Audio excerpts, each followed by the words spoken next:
The American empire is coming to an end. The US economy is being drained by wars in the Middle East and vast military expansion across the globe. It is burdened by growing deficits, along with the devastating effects of deindustrialization and global trade agreements. Our democracy has been captured and destroyed by corporations that steadily demand more tax cuts, more deregulation, and impunity from prosecution for massive acts of financial fraud, all the while looting trillions from the US Treasury in the form of bailouts. The nation has lost the power and respect needed to induce allies in Europe, Latin America, Asia, and Africa to do its bidding. Add to this the mounting destruction caused by climate change, and you have a recipe for an emerging dystopia. Overseeing this descent at the highest levels of the federal and state governments is a motley collection of imbeciles, con artists, thieves, opportunists, and warmongering generals. And yes, I am also speaking about the Democratic Party.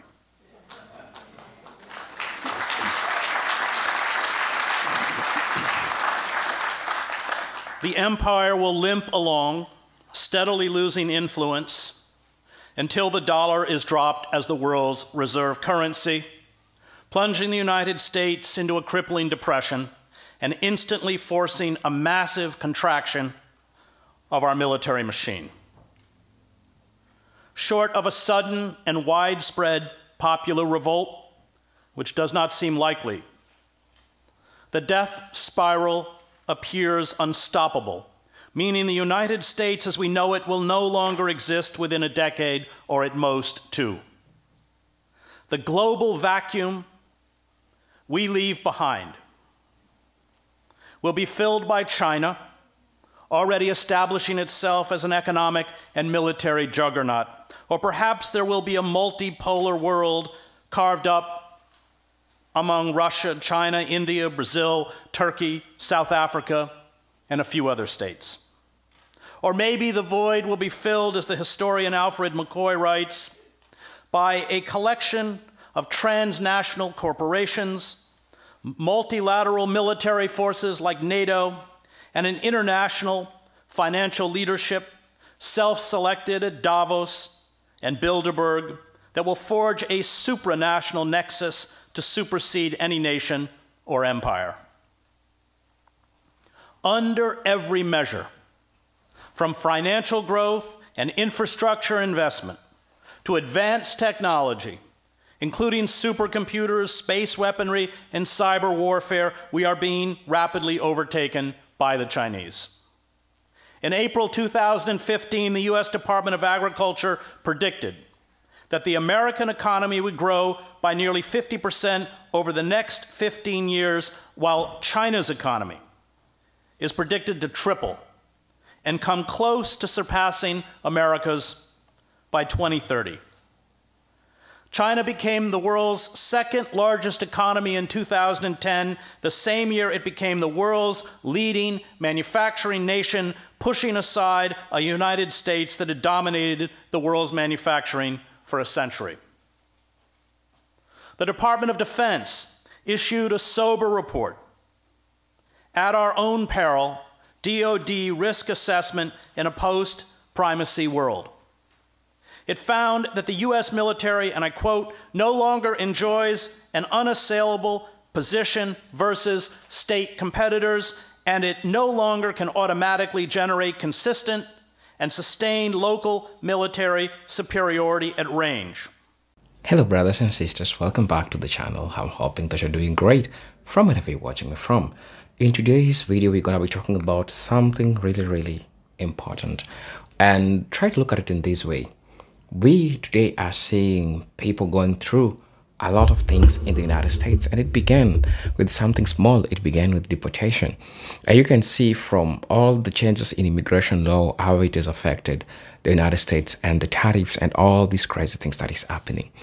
We all see that Mr. Donald Trump is playing a one-man circus. And in today's video, it's taking you back to a time when this white professor was trying to reveal everything. He actually predicted how things are going to be. And it is exact same how things are today. And if you watched my first segment of Chris Edges trying to prophesize how Trump is going to lead America, how is going to be the fall of the United States, you're going to realize that this is a continuation of the same video. And guys, this is really important when you try to talk about the fall of the United States and how Mr. Donald Trump has made it so possible for this to happen. Something that was initially great, something that was initially revered by everyone.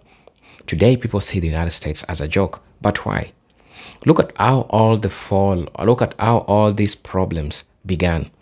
And this professor, Chris Edges, really talks about it in the best way. In his work, Fascism in the Age of Trump, it really highlights all these problems. Let's talk about high cost of living. Let's talk about mass deportations. Let's talk about media censorship. Let's talk about all these fascist things that are happening in the United States today. They are as a result of a system that there was this professor that saw it way before this happening. Ask yourself why. He probably knew Mr. Donald Trump and he knew his narcissist behavior, and they reflected it in how things are going to run. And amongst 90.999% of the things that he talked about are the things that we are seeing happening today. Brothers and sisters, I want us to buckle up and watch this video. But just before that, I'm asking you a simple plea. Guys, if you're watching this video for the first time, I'm definitely asking you to please subscribe to the channel, join our membership, and really get to see what we can offer you, because these discussions play a fundamental part in making us understand why the United States is the way it is today. Why is this a big shift? Why is it that there is a big change when a lot of things are changing? People used to stay comfortably. People used to live comfortably and now crying. Students who came to learn in the United States are being deported. Why is there a war on the nation of Islam? All these things we are going to discuss in this video, and I hope you find value in the commentary that I give. Again, just a reminder, I'm your host and presenter Jintok Stories. Please consider subscribing, liking, and sharing the video so that we can all get to learn. But until then, let's watch the video. I'll be back. Poison. It does not matter who wields it.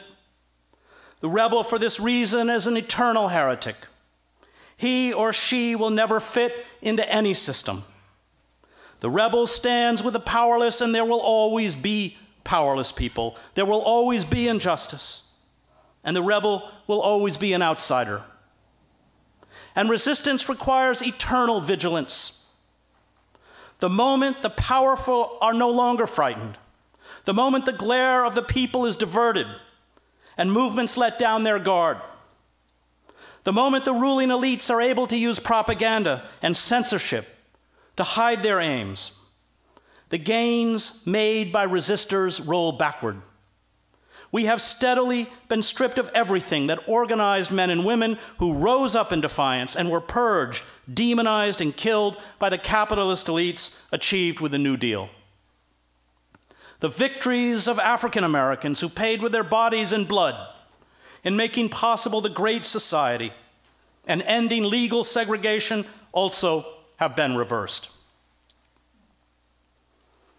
The corporate state makes no pretense of addressing social inequality or white supremacy. It practices only the politics of vengeance. It uses coercion, fear, violence, police terror, and mass incarceration as its primary form of social control. Our cells of resistance will have to be rebuilt from scratch. The corporate state, however, is in trouble. It has no credibility. All the promises of the free market, globalization, trickle-down economics have been exposed as a lie, an empty ideology used to satiate greed. And the elites have no counter-argument to their anti-capitalist and anti-imperialist critics. The attempt to blame the electoral insurgencies in the United States' two ruling political parties on Russian interference rather than massive social inequality is a desperate ploy. The courtiers and the corporate press are working feverishly day and night to distract us from reality. The moment the elites are forced to acknowledge social inequality is the root of our discontent, is the moment they are forced to acknowledge their role in orchestrating this inequality. The US government, subservient to corporate power, has become a burlesque. The last vestiges of the rule of law are evaporating. The kleptocrats are pillaging and looting like barbarian hordes. Programs instituted to protect the common good, public education, welfare, and environmental regulations are being dismantled. The bloated military sucking the marrow out of the nation is unassailable. Poverty is a nightmare for half the people. Poor people of color are gunned down with impunity in the streets. Our prison system is filled with the destitute, and presiding over the chaos and dysfunction is a political P.T. Barnum, a president who, while we are being fleeced, offers up one bizarre distraction after another, like Barnum's Fiji mermaid. There are no shortage of artists, intellectuals, and writers from Martin Buber and George Orwell to James Baldwin who warned us that this dystopian era was fast approaching. But in our Disneyfied world of intoxicating and endless images, cult of the self, and willful illiteracy, we did not listen. Soren Kierkegaard argued that it was the separation of intellect from emotion, from empathy, that doomed Western civilization. For the soul has no role in a technocratic society. The communal has been shattered, the concept of the common good obliterated. Greed is celebrated, the individual is a god, the celluloid image is reality. The artistic and intellectual forces that make transcendence and the communal possible are belittled or ignored. The basest lusts are celebrated as forms of identity and self-expression. Progress is defined exclusively by technological and material advancement, and this creates a collective despair and anxiety that feeds and is fed by glitter, noise, and the false promises of consumer culture idols. The desperate or the despair grows ever worse, but we never acknowledge our existential dread. As Kierkegaard understood, the specific character of despair is precisely this: it is unaware of being despair. Those who resist are relentlessly self-critical. They ask the hard questions that mass culture, which promises an unachievable eternal youth, fame, and financial success, deflects us from asking. What does it mean to be born? What does it mean to live? What does it mean to die? How do we live a life of meaning? What is justice? What is truth? What is beauty? What does our past say about our presence? How do we defy radical evil? We are in the grip of what Kierkegaard called sickness unto death, the numbing of the soul by despair that leads to moral and physical debasement. Those who are ruled by rational abstractions and an aloof intellectualism, Kierkegaard argued, are as depraved as those who succumb to hedonism, cravings for power, violence, and predatory sexuality. We achieve salvation when we accept the impediments of the body and the soul, the limitations of being human. Yet despite these limitations, seek to do good. This burning honesty, which means we always exist on the cusp of despair, leaves us, in Kierkegaard's words, in fear and trembling. We struggle not to be brutes while acknowledging we can never be angels. We must act and then ask for forgiveness. We must be able to see our face in the face of the oppressor. Paul Tillich did not use the word sin to mean an act of immorality. He, like Kierkegaard, defined sin as estrangement. For Tillich, it was our deepest existential dilemma. Sin was our separation from the forces that give us ultimate meaning and purpose in life. This separation fosters alienation, anxiety, meaningless, and despair that are preyed upon by mass culture.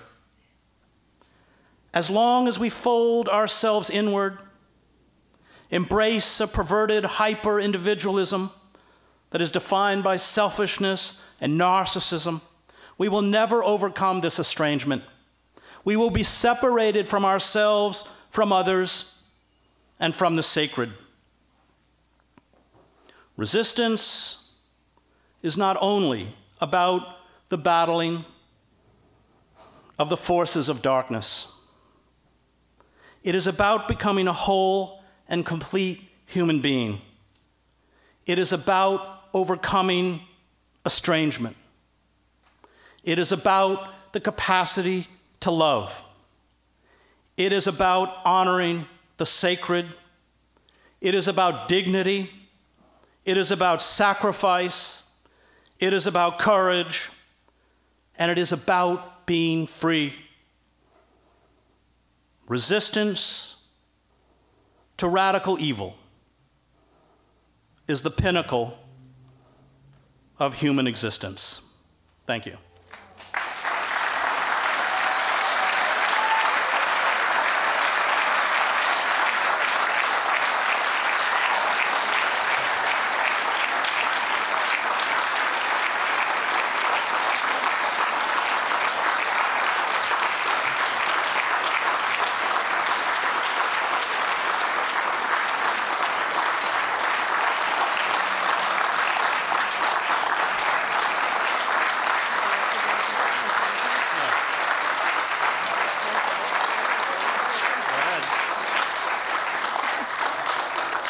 Thank you, Chris. And thank you all again for being here. We're going to do a question and answer session, and if you want to ask a question, you can start lining up here at this mic. Depending on how long the line is, it'll go this way into the community room. It's a lot to think about. It's scary, you know. Bringing Chris here, it feels like group therapy, right? We're figuring out what is going on in this world and how can we work together? What can we do to make it better? Can we make it better? And that's what we're doing here at the sanctuary every day. Again, the radio station is a huge opportunity to amplify all of that.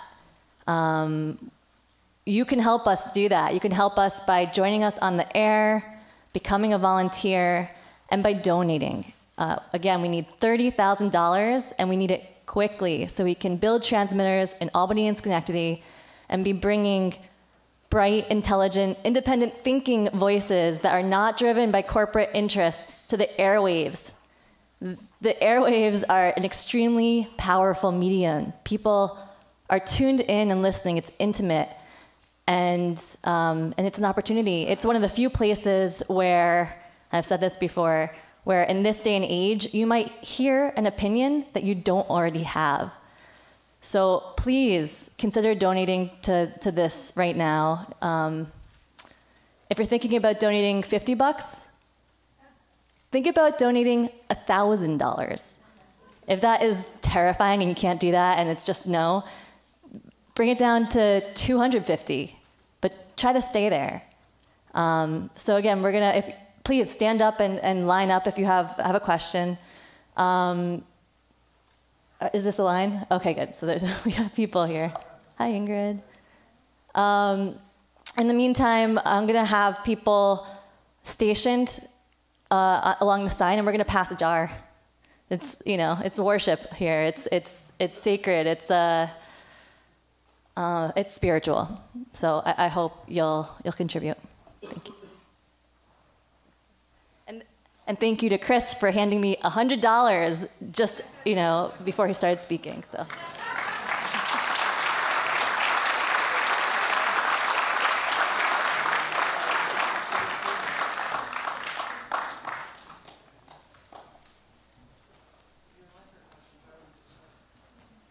Hello, sir. It was a pleasure listening to you, and every time I come to these kinds of events, I always have the same question, and I've never asked it, so I hope I'm verbalizing it. I would bet $100 that less than 1% of the people here consider themselves like Republican or conservative. So when I come to these events, I keep seeing the same, you know, my group of people, you know, the same kind of people, and I'm wondering, you talked about people feeling disenfranchised and betrayed by the system and by the elites, and that's the kind of people that supposedly voted for Trump, and your message is recurring in your writing, of, you know, coming together and focusing on helping each other. I feel like when you say that, I always think of the people that voted for Trump, you know, the lower class, you know, poor, uneducated, whatever, you know, there's that sector of the population is, and I'm not sure I'm saying it correctly, but what can we do to bring the power of those people so that they feel like they're part of us, like we're all together trying to struggle in this world against the big forces of capitalism and you know, well, we have to organize around specific issues that make their lives better. $15 minimum wage, universal health care. As Saul Alinsky said, there are no permanent allies, there's only permanent power. And that means reaching out to people whose political views we find distasteful and even repugnant. But as Rosa Luxemburg understood, conversion takes place through acts of empathy that are carried out to people who are not your natural allies. And when you organize around those concrete issues, that is the starting point for political consciousness and political awakening.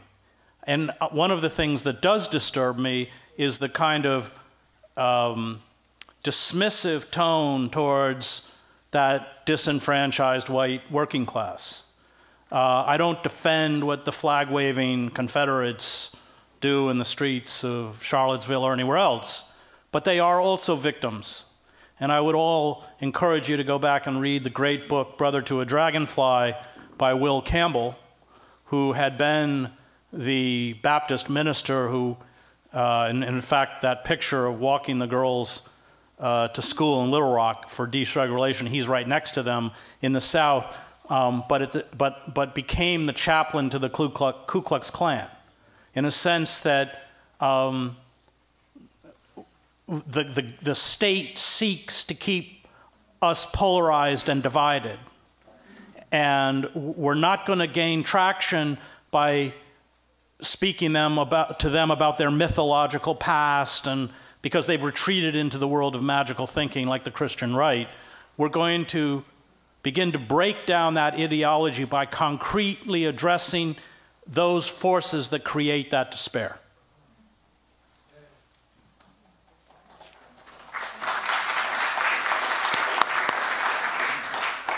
Hi, Chris. My name's Ted Hartman. I'm from this area. And I think anyone from this area would tell you that, certainly on a local level, the Democratic Party has a very strong hold over Albany, Troy, Schenectady. There's been machine politics in this area for decades. And my question to you is, I think like you, I think we'll all agree that the corporate powers have taken over the Republican and Democratic parties. However, it seems to me that like a far-right white nationalist element has taken over the Republican Party. Do you think it's even worth our effort or time to try to insert socialists into the Democratic Party and to try to take over that party, because they do have the mechanisms of power? Even if they're not expressing our views, is it worth our time and effort to try to insert ourselves into and hijack sort of their power mechanisms, because they've got voter rolls, they've got organization. I don't think all of the people that voted Republican last time were people who are necessarily white nationalists, but they voted for people who are white nationalists. And so is it possible for us to take over the Democratic Party, insert socialists, and then use their mechanisms of power to try to enact what we want to go? No. The Democratic Party is a creation of Wall Street.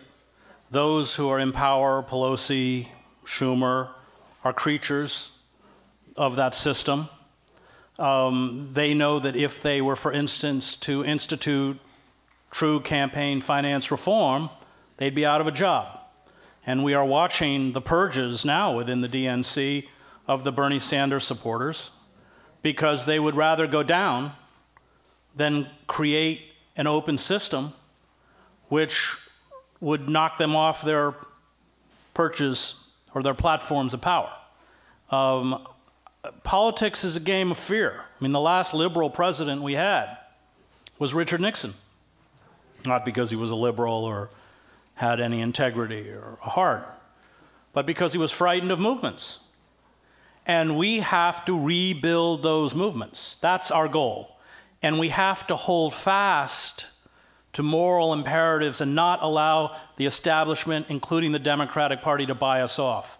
So you had the beginnings of a very widespread anti-war movement at the inception of the Iraq War, and what happened in 2004, they went into hiatus to elect John Kerry, who assured us that he wouldn't have pulled out of Fallujah.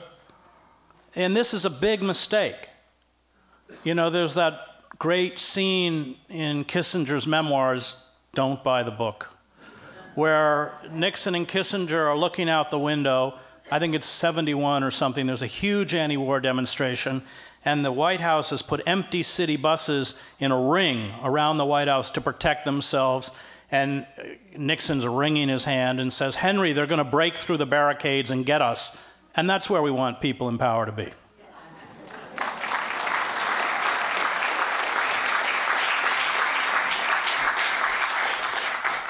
Hi, Chris.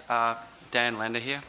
I'm curious and was very interested in kind of the utility of the word resistance that you're using through this. And my question is, so if resistance is such a fundamental kind of experience as a human, does it kind of presuppose that there will always be something to resist against, which is equally as fundamental to our experience? Yes. I mean, there's that great passage in Vasily Grossman's magnificent work, Life and Fate, one of probably the greatest work of fiction of the 20th century out of Russia, where he talks about the power of human kindness. I'm going to read it, but I don't want to butcher it. I don't have my iPhone, luckily. Where's Megan? Is Megan around? Maybe can she find it for me? It's called Life and Fate. All you have to do is put in Vasily Grossman, Life and Fate, Chris Hedges, and you'll get it. But I think that, yes, I come out of Calvin. I have a very dark view. I was a war correspondent. I have a very dark view of human nature. I think evil will always be there. And it is an eternal battle on our part to resist. And, I tell the story of, since I'm close to Schoharie, of my dad, who was a Presbyterian minister in Schoharie, all white, as you know, farm community. He was very outspoken about the civil rights, supporting the civil rights movement. This was a time when Martin Luther King was probably one of the most hated men in America in rural white enclaves like Schoharie County. He had been a sergeant in North Africa in World War II, but he came back from the war a pacifist and was very active in opposing the Vietnam War and the issue for which he got pushed out of the church. He was very outspoken about gay rights. His youngest brother was gay, my uncle, and my father understood the pain of being a gay man in the 50s and 60s. And that, I was 8, 9, very important time for me because he taught me that you're not rewarded for positions of virtue. In fact, you're usually punished for them. And what finally pushed the institutional church over the edge was his outspokenness about gay rights.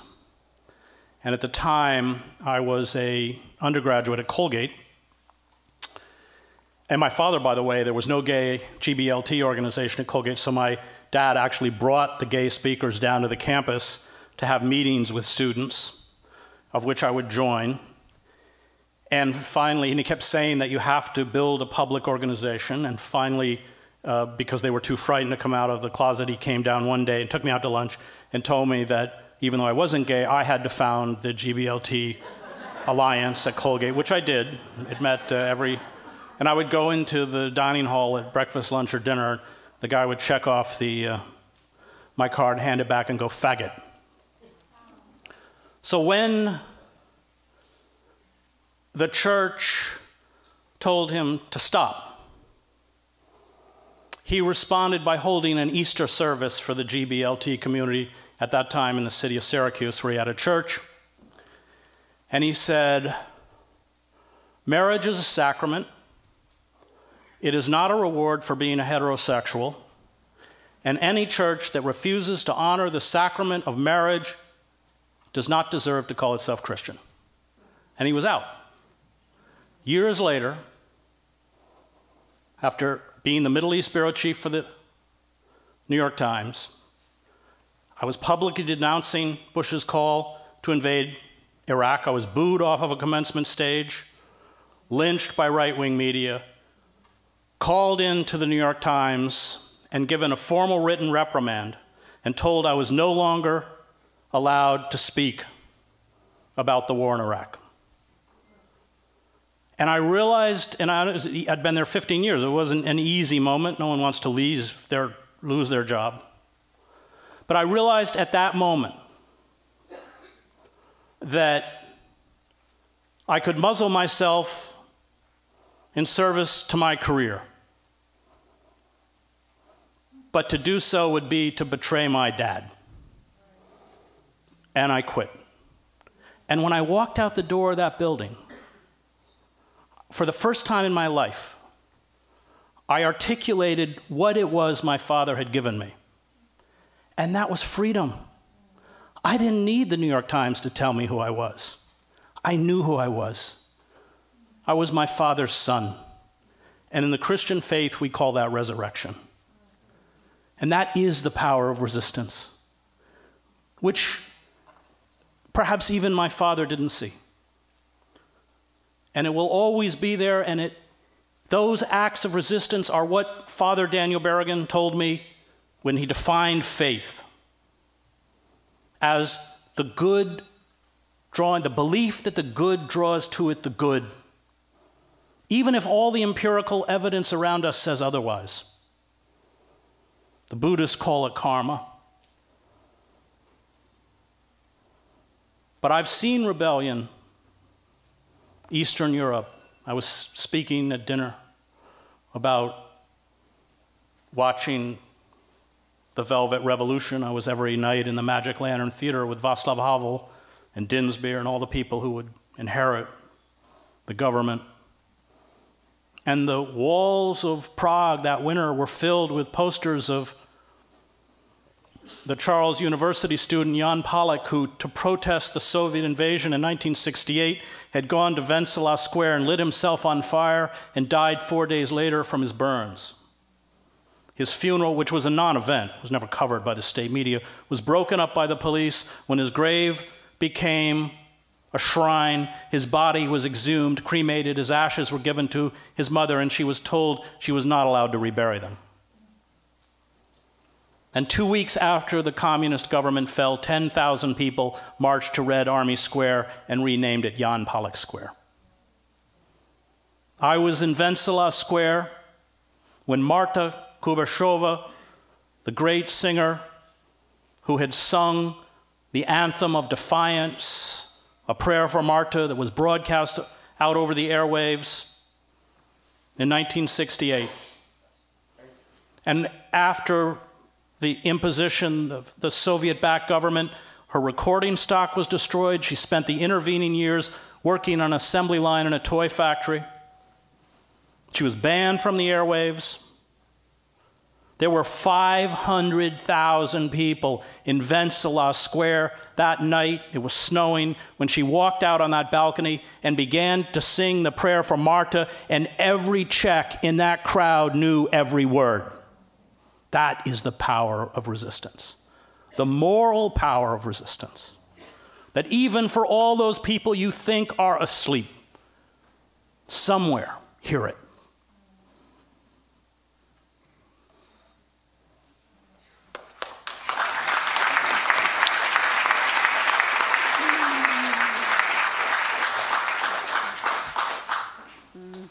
Thank you, Chris, for being here. Did we find Megan, or maybe?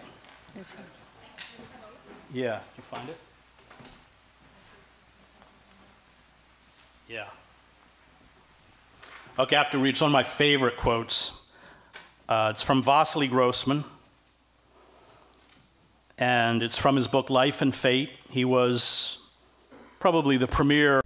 Hello brothers and sisters, welcome back to the channel. I'm hoping that you're doing great. You've heard all the predictions, you've heard all the sentiments that Chris Hedges have towards Mr. Donald Trump. You'll definitely agree with me that most of the things that he says are accurate, and we are getting to see them happening today. And I think it's fundamentally for you as an American citizen, as the taxpayer, as a person who lives to see all this today, needs to understand all this concept. The first thing that stands out is that Trump is not a symptom. Trump is a symptom, is not the cause. Chris Hedges highlights that what we're seeing today is a symptom of who Trump is, right? And so when we see all these things happening, is as a result of, yes, you get to realize that this problem is a symptom to them. And in today's video, I'm going to be breaking down to you what Chris Hedges was trying to say. But now, since I'm in the present and seeing all these things happening today, let's confirm with you, right? One problem that Mr. Donald Trump has caused is democratic backsliding and institutional erosion. One of the most widely acknowledged problems was Trump's assault on democratic norms, from openly attacking the judiciary, press, and intelligence agencies to refusing to concede the election. That's back in 2020, if you can remember. Trump undermined the legitimacy of democratic institutions, his refusal to commit to peaceful transfer of power, and his role in the January 6th Capitol insurrection mark the unprecedented attack on constitutional order. Political scientists like Stephen Levitsky and Daniel Ziblatt argue that Trump followed classic authoritarian patterns, delegitimizing opponents, spreading disinformation, and weaponizing state institutions for personal gain. Another thing that you'll confirm with me also is normalization of white supremacy and racial division. Trump's emboldened white nationalist groups by refusing to clearly denounced them, such as his verifying people on both sides. Remark after the Charlottesville rally, his policies like the Muslim travel ban, family separation at the border, and the constant attack on Black Lives Matter fueled racialized polarization. Remember, sociologists and historians have noted that Trumpism reanimated the logic of Jim Crow racial hierarchies, weaponizing race to secure political power among white rural and suburban voters who feel displaced by demographic change. Something which is also going on that you'll confirm with me is disinformation and epistemic breakdown. Trump's presidency accelerated what scholars call epistemic crisis, a breakdown in shared reality. His use of the term fake news to discredit any media outlet that criticizes him, along with other 30,000 documented false or misleading claims. According to Washington Post, eroded public trust in truth. Platforms like QAnon flourished under his watch, and millions came to believe that the 2020 election was stolen. Despite no evidence, this disinformation weakened civic discourse and damaged the U.S. credibility abroad. Environmental deregulation and climate denial. Trump rolled back over 100 environmental rules, withdrew from the Paris Climate Accord, and appointed climate change deniers to top 10 positions. His administration aligned itself with fossil fuel industries, dismissed scientific research, and prioritized short-term corporate profit over long-term planetary survival. Environmental scholars regards these as generational setback in the fight against climate change and biodiversity loss. This is something that has been going on, because when you try to look at how the natural calamities have been affecting the United States, even the response towards trying to help these becomes so much difficult. Another thing that also stands out with this is economic inequality and tax policy favoring the rich. I've been saying this, and a lot of scholars have said this for the longest time. Trump is only working for the top rich people. Remember, the United States is divided into two, the top 1% and the bottom 99%. And when the bottom 99% are the ones who are funding the top 1%, they are paying the taxes, they are running all the corporate businesses to this 99%. Trump's signature legislative achievement, the 2017 Tax Cuts and Job Act, disproportionately benefited corporations and the wealthy. While it temporarily boosted economic growth, it ballooned the national deficit and did little to reduce the wage stagnation to ordinary Americans. The act deepened structurally inequality and reduced revenues for public programs like education, healthcare, and housing. Problems that especially affect Black and brown communities. They did not care about that. Also, undermining public health during the COVID-19 pandemic as also another talking point. Trump's downplaying the COVID-19 pandemic by calling it hoax, quote-unquote, contradicted health experts, and pushing unscientific treatments cost lives. His administration, chaotic and delayed response, politicization of mask wearing, and attacks on the CDC eroded trust in public health system. Researchers believe a better managed response could have prevented hundreds of thousands of deaths. Trump's action exposed the dangers of placing ideology above science during global health crisis. Also, corruption and emoluments violations as other things to talk about. Trump's refused to fully divest from his business interest, raising serious ethical and constitutional concerns. Foreign governments and private actors often spent money at Trump's properties, raising questions about violations and emoluments clause. Multiple administration officials resigned or were investigated for corruption. The Trump presidency normalized behavior once considered incompatible with public office, further degrading institutional integrity. Judicial manipulation and hard-right legal agenda. Trump, with the help of Mitch McConnell, stacked federal courts with over 200 judges, including 3 Supreme Court justices. Many of these judges were criticized for being ideologically extreme and lacking experience. The long-term impact is a judiciary that may dismantle key civil rights, reproductive freedom, and regulatory protections. His court picks were often selected by Federalist Society, reflecting a deeply anti-government, pro-corporate philosophy. Also, damage to U.S. foreign policy and global standing. The image of the United States today is really not the same as the image of the United States that was there before. The image of the United States that was there before was really revered, was really respected, and was amongst the one with the strongest currency. But look at what is happening today. Everyone is ditching the dollar, and the price of it is really going down, and this is affecting everybody. Trump alienated allies, withdrew from multilateral agreements. For example, the Iran nuclear deal, the Paris Accord, the Trans-Pacific Partnership, and cozied up to authoritarian leaders like Vladimir Putin and Kim Jong-un. Is America first?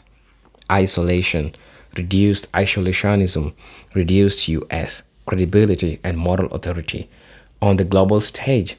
Scholars argue that the post-World War II liberal order, long led by the U.S., was deeply weakened during Trump's presidency. These continued deepening political polarization and cultural wars. Remember that Trump thrived on dividing Americans along racial, regional, and religious and ideological lines. His rhetoric, often angry, accusatory, and conspiratorial, deepened existential political tribalism. He weaponized patriotism, religion, and masculinity to build an exclusionary movement that rejected compromise. Political scientists have found that this kind of polarization can lead to democratic collapse as dialogue becomes impossible and every election feels like an existential threat to side. I would like to say that Trump's presidency did not just reveal America's underlying problem, it intensified them, right? It catalyzed a moral, constitutional, and cultural crisis to continue to reverberate. While some hail its disruption of political status quo, a growing body of scholarly works see his legacy as one of the institutional decay, racial enactment, and authoritarian drift. The ultimate challenge is whether America can recover from the damage done or whether Trumpism has permanently altered the soul of the nation. I'm your host and presenter, Jintok Stories. If you're watching us for the first time again, I'll ask you to please subscribe to the channel, join the membership, and really get to see what I can offer you. But until then, let me see you in my next video. Peace, love, and harmony. Salute.